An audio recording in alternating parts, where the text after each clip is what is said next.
Just tell them you fell down the stairs, my mother whispered urgently, gripping my arm as we sat in the emergency room. Remember, Amanda, family protects family. My head throbbed with each word, the fluorescent lights sending sharp pains through my skull. Beside her, my sister Kate lounged in the hospital chair, scrolling through her phone as if we were waiting for coffee, not sitting in the ER after she'd slammed my head into the kitchen counter. My name is Amanda Chin, and at 24, I was living through a nightmare that had been building for years. Kate, my older sister by 2 years, had always been volatile, but our parents had mastered the art of looking the other way. She's just passionate, they'd say. You need to understand her better. Understanding Kate meant accepting her rage, her jealousy, and her increasing violence. But this time was different. This time there were witnesses. It had started at Sunday dinner. I'd just announced my acceptance into medical school, something I'd worked towards for years. While my parents offered tepid congratulations, carefully watching Kate's reaction, my sister's face had turned to stone. Medical school. She'd sneered, still trying to prove you're the smart one. Before I could respond, she grabbed my hair and slammed my head into the counter. The last thing I remembered was our neighbor Mrs. Thompson's horrified scream from the doorway where she'd been returning a casserole dish. Now, sitting in the ER with the room spinning, I could hear my mother's frantic voice. Mrs. Thompson understands it was an accident. She won't say anything. Right now, we need to focus on keeping this quiet. A sharp pain shot through my temple, and I fought back nausea. The door opened and Dr. Martinez walked in, her expression serious as she reviewed the chart in her hands. Amanda? I'm Dr. Martinez. Can you tell me what happened? I opened my mouth, but my mother spoke first. She fell down the stairs. Clumsy accident, really. We just want to make sure she's okay. Dr. Martinez's eyes narrowed slightly. She looked directly at me, ignoring my mother's interruption. Amanda, can you tell me what happened? She told you, Kate snapped, finally looking up from her phone. She fell. Can we get some pain meds and go? I need to hear from Amanda, Dr. Martinez said firmly, and I need to speak with her alone. Absolutely not, my mother protested. She's confused from the fall. We need to stay with her. Mrs. Chen, hospital policy requires that I speak with patients privately in cases of head trauma. Please wait outside. Mom, I whispered, my voice shaking. It's okay. My mother's grip on my arm tightened. Remember what we talked about, Amanda. Family first. As they left the room, Kate shot me a warning look that made my stomach turn. The door clicked shut, and suddenly the room felt like it could breathe again. Dr. Martinez pulled up a chair, her kind eyes meeting mine. Amanda, I've reviewed your initial CT scan. The injury pattern doesn't match a fall downstairs. My heart pounded. Years of keeping quiet, of protecting Kate, of being the perfect daughter who never caused problems. It all sat heavy in my chest. Your scan shows a focus point of impact, she continued, pulling up the images on her tablet. And there are signs of previous injuries that never received medical attention. I need you to tell me the truth. Was this done to you? Tears welled up in my eyes. If I tell you, I whispered, it'll destroy my family. If you don't tell me, she replied gently, it might destroy you. I've seen the progression of these injuries. They're getting worse, aren't they? I nodded, wincing at the movement. There was a witness, I finally said, my voice barely audible. Our neighbor, Mrs. Thompson, she saw everything. Dr. Martinez made a note in my chart. Can you tell me what really happened? And so I did. The words spilled out, not just about today, but about years of accidents that weren't accidents at all. About Kate's escalating violence, my parents' determined silence, the constant pressure to keep the peace at any cost. Your sister did this, Dr. Martinez confirmed, her pen pausing on the page. Yes, I whispered. But my parents, they'll never admit it. They'll say I'm lying. They won't have to admit it, she said, her voice firm. The medical evidence, the witness statement, and most importantly, your testimony, it's all we need. Amanda, as your doctor, I cannot and will not send you back into a dangerous situation. For the first time since I'd arrived at the hospital, I felt something other than fear, something that felt like hope. The door burst open and my mother rushed back in. It's been long enough, she announced. We're taking her home now. Dr. Martinez stood, her stance protective. Actually, Mrs. Chen, Amanda won't be going anywhere tonight, and I've already contacted the hospital's patient advocate and legal team. My mother's face paled. You what? Mom, I said, my voice stronger than I expected. I told her the truth. About everything. The look of betrayal on my mother's face would have crushed me an hour ago. Now, with Dr. Martinez standing beside me, it felt like the first step toward freedom. Amanda, my mother hissed, "What have you done?" Dr. Martinez answered for me. She's done exactly what she should have done years ago. Now, Mrs. Chen, you can either step outside willingly or I can have security escort you out. As my mother backed out of the room, I caught a glimpse of Kate's face through the doorway. For the first time in my life, my sister looked afraid. And I finally felt safe. The next 48 hours were a whirlwind. Dr. Martinez's intervention set off a chain of events that my family couldn't control or silence. Mrs. Thompson came forward with her statement, describing in detail how she'd witnessed Kate's attack. The hospital's patient advocate, Sarah, sat with me through hours of documentation, photographing old injuries and recording my statement. Your CT scan shows evidence of at least 3 previous concussions, Dr. Martinez explained during her morning rounds. None of them were ever treated professionally. Can you tell me about those incidents? I could. Each one was crystal clear in my memory, though my family had different versions of these stories. The time Kate pushed me off the porch because I got better grades, my parents said I was careless. The Christmas she threw a glass paperweight at my head because I got the internship she wanted. They said I should have ducked. The day she knocked me unconscious because her boyfriend said I was pretty, they said I shouldn't have provoked her. We have enough evidence to file charges, Sarah told me gently. The decision is yours. But you should know that this pattern of violence typically escalates without intervention. My mother tried calling hourly, leaving voicemails that switched between pleading and threatening. You're tearing this family apart, she cried in one message. After everything we've done for you. Kate's messages were simpler, more direct. You'll regret this, she texted. Nobody likes a snitch. But for the first time, I had support. Dr. Martinez made sure I was never left alone, assigning security to my room when she couldn't be there herself. The nurses created a approved visitors list that excluded my family. Even Mrs. Thompson visited, bringing me my favorite tea and years of guilt in her eyes. I should have said something sooner, she admitted, clutching her purse. I saw things over the years, heard things. We all did in the neighborhood. But your parents were so good at explaining it away. I didn't blame her. I've been explaining it away myself for years.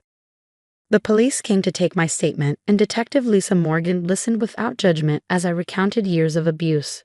Your sister has a record, she told me. 2 complaints from former roommates, 1 from an ex-boyfriend. All dropped under pressure. You're the first one to hold your ground. That night, alone in my hospital room, I got a call from my father. Princess, he said, using his old nickname for me, this has gotten out of hand. Your mother is devastated. Kate could lose her job if this goes public. We can work this out as a family. Like we always have. I asked, surprising myself with the steadiness of my voice, by pretending it never happened. She's your sister, he pleaded. Blood is thicker than water. Blood is exactly what I'm worried about, Dad, I replied. Mine, on your kitchen counter, while you and Mom watched. He was quiet for a moment. What do you want? I want Kate to get help, real help, and I want you and Mom to stop pretending this is normal. And if we don't, then I'll let the police report and the medical records speak for themselves. After I hung up, I lay in the darkness thinking about the word family. For years, it had meant silence, compliance, accepting pain as a form of love. But Dr. Martinez had shown me a different kind of care. Professional, uncompromising, protective. She'd done what family should do. She kept me safe. The next morning, my mother appeared at the hospital, but not to see me. She had a meeting with the hospital administration trying to prevent the mandatory reporting of domestic violence. It's a private family matter, I heard her insist through the door. No, Mrs. Chen, Dr. Martinez's voice was firm. Assault is a criminal matter, regardless of who commits it. When security escorted my mother out, I caught a glimpse of her face. She looked older, somehow. Smaller. Like the weight of all her secrets was finally too heavy to bear. Detective Morgan visited again, this time with news. We're charging Kate with assault, she said. The DA believes we have a strong case, especially with the witness statement and medical evidence. Are you prepared to testify if necessary? I thought about Kate's text messages, my mother's tears, my father's pleas. Then I thought about Dr. Martinez, standing guard over my safety like the big sister I should have had. Yes, I said. I'm ready to tell the truth. As I signed the formal complaint, I felt something shift inside me. The fog of fear that had clouded my life for so long began to lift. For the first time, I wasn't just surviving my family, I was standing up to them. Dr. Martinez came by for evening rounds, smiling when she saw me sitting up, working on medical school applications on my laptop. How are you feeling? Stronger, I said, and I meant it. Good, she nodded. Because tomorrow, we start preparing for what comes next. Your family won't make this easy. I know, I replied, but I'm not alone anymore. She squeezed my hand. No, you're not, and you never will be again. 6 months later, I sat in the courtroom, watching Kate plead guilty to assault charges. My sister, who had always seemed larger than life, looked small in her formal attire. The judge's conditions were clear: mandatory anger management, therapy, and a restraining order keeping her away from me. My parents sat behind her, their faces masks of disapproval, not at Kate's actions, but at my betrayal and pressing charges. They hadn't spoken to me since I refused to drop the case except through their lawyer. But their silence no longer felt like punishment, it felt like peace. The defendant will also pay restitution for medical expenses, the judge announced, and complete a domestic violence intervention program. I caught Dr. Martinez's eye from where she sat beside me. She'd taken a personal day to be here, just as she'd been there for every step of my recovery. After I was discharged from a hospital, she'd helped me find an apartment near the medical school, away from my family's influence. She'd written my recommendation letter, mentioning my resilience in the face of adversity. You showed the kind of courage we need in medicine, she told me. The ability to stand up for what's right, even when it's difficult. As we left the courthouse, my mother tried one last time. Amanda, she called out, her voice breaking. Please, we can still fix this. We're family. I turned to face her, seeing not the authoritative figure of my childhood, but a woman who had failed to protect her daughter. No, Mom, you can't fix this, but maybe now Kate can fix herself.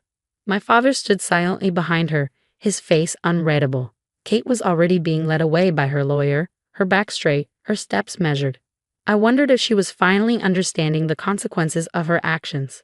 I'm sorry you lost your daughters, I said quietly, but I'm not sorry I saved myself. That evening, I hosted a small dinner in my new apartment. Dr. Martinez was there, along with Mrs. Thompson, Detective Morgan, and Sarah from Patient Advocacy. These women had become my support system, my chosen family. I got my medical school acceptance letter today, I announced over dessert. The room erupted in cheers. First round of tuition's on me, Mrs. Thompson insisted. Consider it years of overdue intervention. You'll be an amazing doctor, Dr. Martinez smiled. You already understand something many physicians never learn. Sometimes saving a patient means standing up to their family. Later, after my guests had left, I stood at my window looking out at the city lights. My phone buzzed with a text from an unknown number. It was Kate. I start therapy tomorrow. I don't expect forgiveness. But I want you to know I understand now what I did. What they let me do. I'm sorry. I didn't respond, but I saved the message. Maybe someday, after lots of therapy and time, we could build something new. Something healthier. But for now, I needed to focus on my own healing. The next morning, I started my first day as a volunteer at the hospital's trauma unit. Dr. Martinez had suggested it as good experience before medical school. My first patient was a young woman with suspicious bruises, her husband hovering nervously nearby. I saw myself in her downcast eyes, recognized the familiar excuses, but now I knew what to do. I need to speak with her alone, I told the husband firmly, channeling Dr. Martinez's professional authority. He protested, just as my mother had, but hospital security ensured he left. You're safe here, I told the woman once we were alone. And whatever you tell me stays between us and the medical team. She burst into tears, years of secrets spilling out. I held her hand, just as others had held mine, and started the process of documentation that would help her find freedom. That evening, Dr. Martinez found me updating patient charts. Good first day. I helped someone, I said simply. Like you helped me. She nodded approvingly. That's how we break the cycle, one patient at a time. My phone buzzed. Another text from my mother, which I deleted without reading. Some bridges needed to stay burned to light the way forward. Ready for rounds? Dr. Martinez asked, holding out an extra coffee. I stood up, straightening my volunteer badge. 6 months ago, I'd been a victim in this hospital. Now I was helping others find their voice, their strength, their way out. Ready, I replied, and I meant it in every way possible. As we walked through the hospital corridors, I thought about how far I'd come. My family had wanted me to keep quiet, to accept violence as love, to choose silence over safety. Instead, I'd chosen truth, healing, and a different kind of family, one built on protection rather than permission, support rather than silence. Sometimes the bravest thing we can do is tell the truth, even when those who should love us most want us to lie.